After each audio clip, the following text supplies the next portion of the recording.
Hello friends, आपका स्वागत है हमारे चैनल एवरीडे न्यू में। दोस्तों, आरआरसी ग्रुप डी एग्जाम 8 सितंबर फर्स्ट शिफ्ट का पेपर समाप्त हो चुका है और अभी तक इसके मैक्सिमम रियल प्रश्न भी आ चुके हैं। तो आइए आज की फर्स्ट शिफ्ट की फुल पेपर एनालिसिस देखते हैं। दोस्तों देखिए, आज से थर्ड फेज का एग्जाम शुरू हो चुका है। हालांकि आज जितने छात्र मुझे मिले वो सेकंड फेज वाले ही छात्र थे। तो हो सकता है फ्रेंड्स कि आज से सेकंड शिफ्ट या फिर थर्ड शिफ्ट से यहाँ पे थर्ड फेज वाले का एग्जाम स्टार्ट हो, लेकिन आज से दोस्तों थर्ड फेज शुरू हो चुका है। पैटर्न की बात करें तो देखिए, आज पैटर्न में कोई भी ज्यादा बदलाव नहीं है फ्रेंड्स, उसी तरह का पैटर्न ये लोग रख रहे हैं। यहाँ पे रही बात दोस्तों पेपर की डिफिकल्टी लेवल की, तो मैक्सिमम छात्रों द्वारा आज का पेपर का डिफिकल्टी लेवल मॉडरेट ही बताया जा रहा है। हालांकि जीके के कई सारे सवाल हैं जो कि करने लायक आज दिए गए थे। देखिए, खास करके रीजनिंग के सवाल है, वहां पे दोस्तों लगभग 7 से 8 क्वेश्चन पजल सीटिंग अरेंजमेंट करा ले गए। यहाँ पे टाइम छात्र के गए हैं, टाइम कंज्यूमिंग था। मैथमेटिक्स से 3 से 4 क्वेश्चन की डिफिकल्टी लेवल अच्छी बताई जा रही है, बाकी सवाल करने लायक थे। साइंस की बात करें तो साइंस में न्यूमेरिकल प्रॉब्लम आ ही रहे हैं और आपका कंसेप्ट पर आधारित प्रश्न आ रहा है जैसे पहले आ रहे थे। यहाँ पे बात करें दोस्तों करंट अफेयर की, तो 2022 के करंट अफेयर से मैक्सिमम सवाल पूछे जा रहे हैं। 2021 के कुछ यहाँ पे सवाल पूछे गए हैं। इसके बाद बात करें हम लोग अटेम्प्ट की, तो आज देखिए अटेम्प्ट जो छात्र के रहे हैं, एक के 78 अटेम्प्ट रहे हैं, एक ने 83 अटेम्प्ट किया है। एक कैंडिडेट के 76 अटेम्प्ट रहे हैं, एक के 67 अटेम्प्ट रहे हैं, 72 और 53 के आसपास अटेम्प्ट रहे हैं, जितने छात्रों से मैंने यहाँ पे बातचीत की है। हालांकि देखिए, जो छात्र यहाँ पे निगेटिव ज्यादा ले रहे हैं, रिस्क ले रहे हैं, वो यहाँ पे ज्यादा भी अटेम्प्ट करके आ रहे हैं। लेकिन ऑन एवरेज बात करें तो वही दोस्तों 70 से 75 या 76-77 के आसपास ही ज्यादातर छात्र के अटेम्प्ट यहाँ पे रह रहे हैं। अटेंडेंस इस बार भी दोस्तों बहुत कम बताई जा रही है, कहीं पे 30%, कहीं पे 35% के आसपास लैब में अटेंडेंस बताई जा रही है। तो आइए आज के फर्स्ट शिफ्ट के सारे सवाल हम लोग देख लेते हैं। दोस्तों, मॉक टेस्ट के लिए जिन्हें भी टेक्स्ट बुक पास बाय करनी है, देखिए इनका अभी फ्लैश सेल चल रहा है, जिसमें आपको 510 प्लस डिफरेंट एग्जाम्स के 37,000 प्लस अपडेटेड मॉक टेस्ट मिल जाते हैं। इसके अलावा दोस्तों देखिए, यहाँ पे बाय करते समय कूपन कोड में न्यू टाइप करते हो तो तुरंत ही आपको 39 रुपीज एक्स्ट्रा ऑफ मिल जाएंगे। यानी ईयरली टेक्स्ट बुक पास आप लोग सिर्फ और सिर्फ रुपीज 360 में बाय कर सकते हो। यहाँ पे प्राइस ड्रॉप हो चुके हैं। और इसके बाद जितने भी गवर्नमेंट एग्जाम है, आरआरसी ग्रुप डी एग्जाम के सारे मॉक टेस्ट आप लोग लगा सकते हो। इसके अलावा एसएससी बैंकिंग के भी आप लोग मॉक टेस्ट दे सकते हो। तो वीडियो के डिस्क्रिप्शन बॉक्स में लिंक मिल जाएगी, वहां से जाकर सारी लिंक चेक कर लीजिएगा और चाहो तो दोस्तों आप बाय कर लीजिएगा। तो ये रहे दोस्तों आज के फर्स्ट शिफ्ट के क्वेश्चन। देखिए, आज के फर्स्ट शिफ्ट में भी कई सवाल हैं जो कि रिपीट हुए हैं और लगभग अब हर शिफ्ट में दोस्तों आपको सवाल रिपीटेड देखने को मिलेंगे कुछ, इसीलिए एनालिसिस को बिल्कुल अच्छे से देखिएगा और उससे रिलेटेड भी टॉपिक आप लोग जरूर पढ़ के कंप्लीट कर लीजिएगा। देखिए, सवाल जो पूछा गया है कि 2022 आईपीएल का खिताब किसने जीता है, यानी कि विनर कौन रहे हैं 2022 के आईपीएल में। तो देखिए, गुजरात टाइटंस इसका करेक्ट आंसर हो जाएगा। इससे और भी सवाल पूछ लिया गया कि 15वां जो आईपीएल हुआ था वो कब हुआ था, तो 2022 ईस्वी में हुआ था। और भी कई सवाल इससे बने हैं, तो देखिए गुजरात टाइटंस। इसके बाद देखिए, एक प्रश्न पूछा गया है 2021 का अंतरराष्ट्रीय T20 वर्ल्ड कप कहां पे आयोजित हुआ था। वेन्यू पूछा गया था कि कहां पे ये खेला गया था, तो यूएई में यहां पे खेला गया था दोस्तों, यूनाइटेड अरब एमिरेट्स में। एक देखिए प्रश्न आया है, ऑक्सीजन और अल्ट्रावायलेट रे यानी कि पराबैंगनी किरणें जो होती है उससे ऑक्सीजन अभिक्रिया करके क्या बनाती है, ओजोन, CFC या फिर H2O। तो देखिए, CFC तो नहीं होगा, H2O भी नहीं होगा, ओजोन ये बनाती है, O3 यहां पे बनाती है। तो ये होता था इसका करेक्ट आंसर। एक प्रश्न देखिए आया है इतिहास का, कौन सा आंदोलन 1919 से लेकर 1922 ईस्वी तक चला था। अब यहाँ पे ऑप्शन में दिया गया था फ्रेंड्स, खिलाफत आंदोलन व असहयोग आंदोलन यानी नॉन कोऑपरेशन मूवमेंट। तो ये वाला करेक्ट आंसर हो जाएगा, खिलाफत आंदोलन व असहयोग आंदोलन 1919 से 1922 के बीच में चला था। एक प्रश्न देखिए पूछा गया है कि कौन सा वेद है जो कि गाई जाने वाली है, यानी इसमें जो कि यहाँ पे संगीत के बारे में बताया गया है, कौन से वेद में, तो साम वेद में बताए गए हैं। तो ये इसका आंसर होता। एक प्रश्न देखिए पूछा है कि गणतंत्रता दिवस 1950 में मुख्य अतिथि के रूप में कौन आए थे, यानी जो यहाँ पे 26 जनवरी के दिन, 26 जनवरी 1950 को जो रिपब्लिक डे मनाए जाते हैं, तो उस दिन यहाँ पे कौन से देश के जो है वो आए थे, तो सुकर्नो उनका नाम है, जो कि इंडोनेशिया के राष्ट्रपति थे। सबसे पहले जो गणतंत्र दिवस पे दोस्तों यही मुख्य अतिथि के रूप में आए थे, सुकर्नो। एक प्रश्न पूछा गया है कि गंगोत्री से कौन सी नदी निकलती है जो कि अभी दूषित हो रही है यानी कि प्रदूषित हो रही है, तो गंगा रिवर हो जाएगा। एक सवाल देखिए आया है कि उल्का पिंड से झील का निर्माण हुआ है, वो कौन सा झील है। अब डायरेक्ट यहाँ पे नाम पूछा गया है किस झील का निर्माण हुआ है, मेटियोर से, तो लोनार झील हो जाएगा, जो कि महाराष्ट्र में है लोनार झील।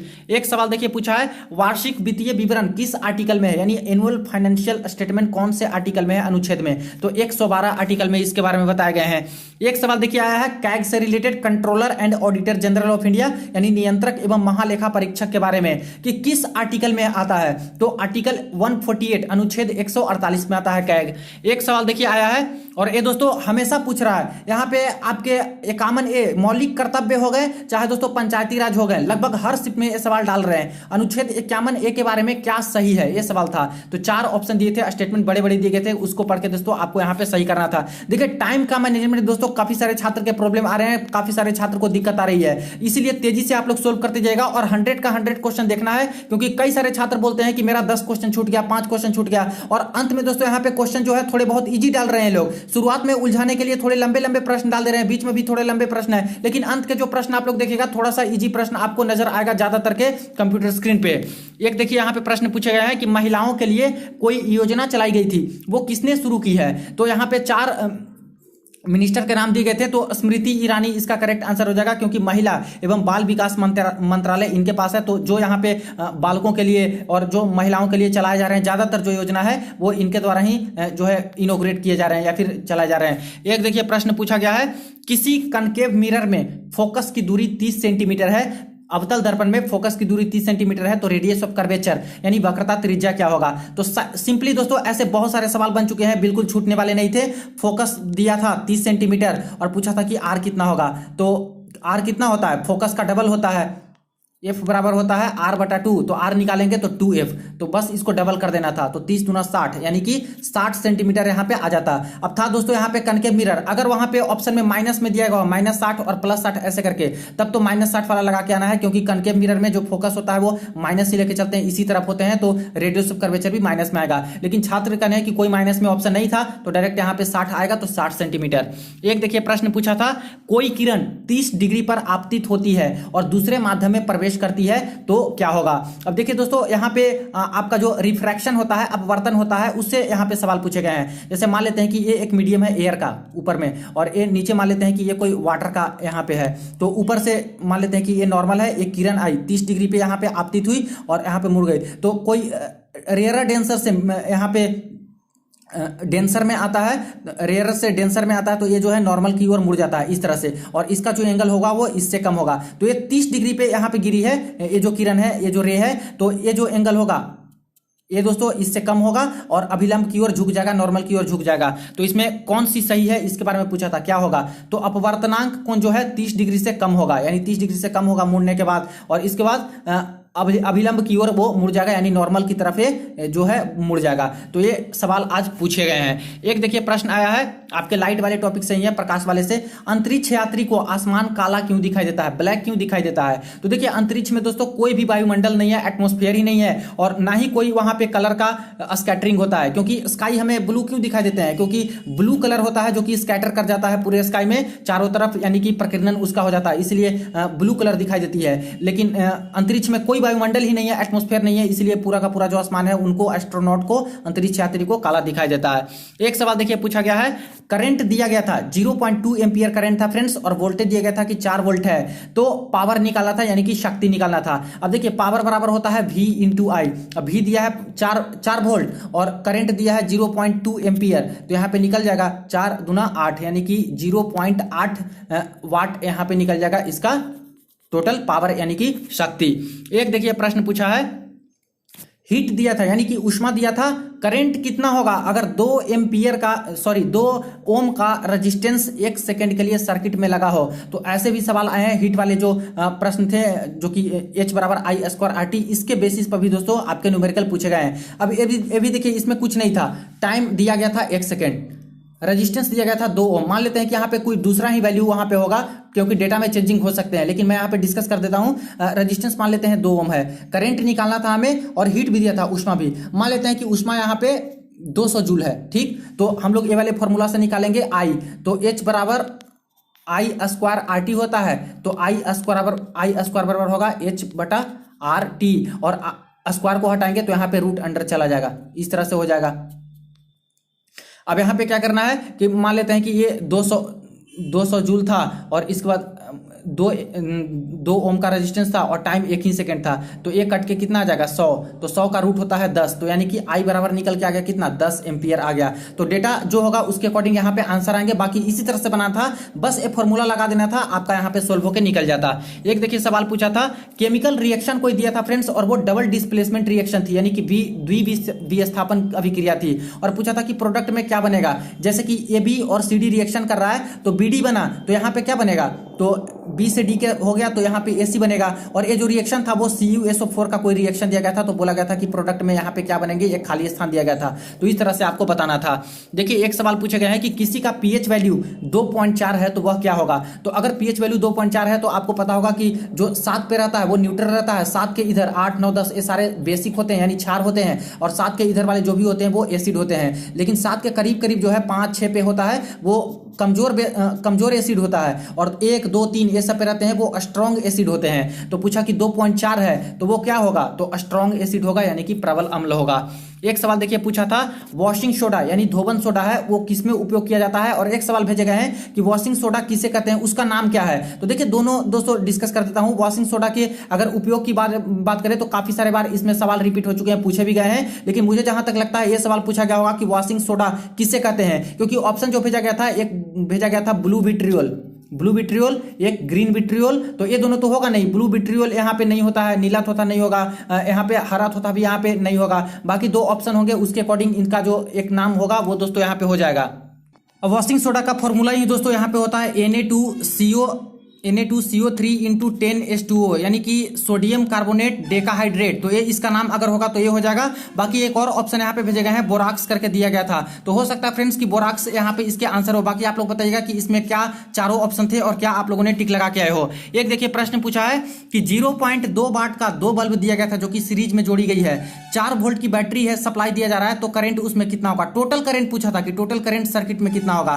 तो यहाँ पे मान लेते हैं कि एक बल्ब है और एक बल्ब यहाँ पे है और दोनों सीरीज में है, और इससे यहाँ पे एक बैटरी जुड़ा हुआ है 4 वोल्ट का। तो पूछा कि टोटल करंट कितना है, तो ये 0.2 वाट का है, ये भी 0.2 वाट का है, तो 2 बल्ब लगाएंगे तो यहाँ पे 0.4 वाट का टोटल हो जाएगा। टोटल यहाँ पे वोल्टेज की बात करें तो 4 वोल्ट हो गई। तो करंट कैसे निकालेंगे, तो पावर बराबर V इंटू आई होता है, तो हमें करंट निकालना है तो P बटा V हो जाएगा। तो 0.4 है और वोल्टेज कितना है 4, तो यहाँ पे क्या होगा, ऊपर से अगर हटा देंगे पॉइंट को तो 4 और नीचे 40, तो इतना आ जाएगा। तो 4 तो 1/10 यानी कि 0.1 एम्पियर यहाँ पे निकल के आ गया करंट। तो इस तरह से जो बल्ब दिया गया था इसका जो एम्पियर निकल के आ गया करंट 0.1 एम्पियर। एक देखिए प्रश्न पूछा, करंट कैरिंग कंडक्टर से जब मैग्नेटिक फील्ड उत्पन्न होती है तो कौन से उस प्रिंसिपल पे कौन सा काम करता है। अब देखिए जब भी यहाँ पे कोई करंट कैरिंग कंडक्टर है, जो कि एक कंडक्टर है उसमें करंट चल रहा है, तो उससे मैग्नेटिक फील्ड पैदा हो जाता है। तो जो मैग्नेटिक फील्ड पैदा होगा उस प्रिंसिपल पे कौन काम करता है, मोटर करता है, जनरेटर करता है, टरबाइन करता है या फिर कूलर करता है। अब देखिए फ्रेंड्स मोटर है, जो कि मोटर भी इस पे काम करता है। अगर परमानेंट मैग्नेट ना लगा रहा है तब दोस्तों ऐसे तो काम करेगा इस पे, इलेक्ट्रोमैग्नेटिक वाले चीज पे। जनरेटर भी इस पे काम करता है, टरबाइन भी दोस्तों इस पे काम करेगा। कूलर के बारे में बात करें तो कूलर में भी दोस्तों मोटर ही लगे रहती है जो कि चलती है, तो वो भी इसके ऊपर काम करेंगे। तो ये दोस्तों कंफ्यूजन वाले हैं। हालांकि अगर कोई दूसरा चीज पूछा गया होगा उसके अकॉर्डिंग आपको बताना था, क्योंकि क्वेश्चन थोड़े बड़े बड़े पूछ दे रहे हैं, तो उसमें अगर कोई ट्विस्ट दिया गया होगा क्वेश्चन में ही, जैसे कुछ आपका दूसरे तरीके से पूछने का उनका तरीका अलग होगा, तब तो इसके आंसर निकल जाएंगे। बाकी जैसा यहाँ पे ऑप्शन भेजा गया उसके अकॉर्डिंग और जो क्वेश्चन भेजे गए उसके अकॉर्डिंग बहुत कंफ्यूजिंग यहाँ पे लग रहा है कि कौन सा होगा जो कि इस पे काम करेगा। नेक्स्ट देखिए एक सवाल पूछा गया है, गर्भ निरोधक गोलियां कैसे काम करती है, यानी कि कॉन्ट्रासेप्टिव पिल्स जो होती है वो कैसे काम करती है। अब ये दोस्तों तीसरी बार ये रिपीट हो रहा है। देखिए अंडाशय से अंडों को निकलने से रोकती है, स्पर्म यानी शुक्राणु को मार देती है, माहवारी को रोकती है यानी कि मेंस्ट्रुअल साइकिल को रोक देती है। तो गर्भ निरोधक गोलियां की बात करें तो इसका करेक्ट आंसर हो जाएगा अंडाशय से अंडों को निकलने से रोकती है या फिर अंडों को ही किल करती है, यानी स्पर्म को दोस्तों किल नहीं करती है। मेंस्ट्रुअल साइकिल पे भी इसका इफेक्ट कोई नहीं होता है कि मतलब इसको रोक देती है, तो अंडाशय से अंडों को निकलने से रोकती है, तो ये वाला इसका सही हो जाता। एक सवाल देखिए पूछा है C2H5OH इस ग्रुप में इसमें कौन सा है, यानी इस ग्रुप का कौन सा है। अब 4 ऑप्शन दिए गए थे, उसमें से एक ऑप्शन था C3H7OH, तो यही इसका करेक्ट आंसर हो जाएगा। इसको हम लोग ऐसे भी लिख सकते हैं C3H8O, ऐसे करके H को अगर एक जगह कर दे तो C3 और H7 है और एक H आ गया तो H8 हो गया और O बच गया, तो इसको ऐसे भी लिख सकते हैं। तो ट्रिक वाले ये लोग पूछ रहे हैं, तो हो सकता है कि ऐसे ऑप्शन दिया गया होगा या फिर ऐसे दिया गया होगा। तो देख लीजिए, ये तो दोस्तों आपका इथेनॉल है, इथेनॉल है तो कोई भी होगा, तो यहाँ पे आपका अल्कोहल ही होगा। तो 4 ऑप्शन दिया गया था, उसमें था प्रोपानोल भी एक दिया गया था, तो ये वाला हो जाएगा इसका करेक्ट आंसर, जो कि इसी ग्रुप का है। एक सवाल देखिए पूछा है, मेंडलीव का जो पीरियोडिक टेबल है उसके बारे में कौन सा एक कमी है, यानी कि मेंडलीव के पीरियोडिक टेबल का ड्रॉबैक पूछा था और 4 ऑप्शन था, चारों को मिलान करना था। अब इसमें से जो मेन ड्रॉबैक है दोस्तों वो है नो प्लेस फॉर आइसोटोप्स। जो मेंडलीव का पीरियोडिक टेबल था उसमें कोई भी जगह नहीं छोड़ा था समस्थानिक के लिए, तो ये वाला इसका करेक्ट आंसर होगा। एक सवाल देखिए पूछा है, उत्सर्जन तंत्र के भाग कौन से संबंधित नहीं है। तो उत्सर्जन तंत्र जो वृक्क होता है, किडनी होता है, उससे रिलेटेड ही है कि कौन इससे संबंधित नहीं है। मूत्राशय, मूत्रवाहिनी, 2 ऑप्शन भेजे गए हैं, तो ये होता है यूरेथ्रा और ये यूरिनरी ब्लाडर, तो ये दोनों दोस्तों यहाँ पे इससे संबंधित है। बाकी 2 ऑप्शन और भेजे गए होंगे, उसके अकॉर्डिंग आपको सही करना था। एक सवाल पूछा गया है कि सबसे तीव्र गति से सांस कौन सा लेता है, इसमें से मछली, मनुष्य और कबूतर था। तो देखिए फ्रेंड्स, एव्स यानी कि जो पक्षी होते हैं, बर्ड्स होते हैं, उनकी रेस्पिरेटरी जो है वो काफी तेज होती है, तो कबूतर इसमें जो बर्ड्स है वो इसका करेक्ट आंसर हो जाएगा, ये सबसे तीव्र गति से सांस लेता है। एक सवाल देखिए पूछा है कि हमारे वायुमंडल में कार्बन का प्रतिशत कितना है, तो 0.03% दोस्तों कार्बन है हमारे वायुमंडल में। एक सवाल आया है, पौधों में स्टार्च किसके फल स्वरूप बनता है। तो पौधों में जो स्टार्च बनते हैं, क्लोरोफिल का यूज करके पत्तियों से जो स्टार्च बनाया जाता है वो प्रकाश संश्लेषण के दौरान यानी कि फोटोसिंथेसिस के दौरान बनाए जाते हैं, तो इस प्रक्रिया से बनता है। एक सवाल देखिए आया है, सबसे विद्युत ऋणात्मक तत्व कौन सा है, यानी इलेक्ट्रोनिगेटिव तत्व कौन सा है। अब ये भी मिलान करने वाला दिया गया था, एक तो ये था, एक सबसे हल्का एलिमेंट कौन सा है और इसको मिलान करना था, तो सबसे विद्युत ऋणात्मक में कौन सा हो जाएगा, फ्लोरीन हो जाएगा।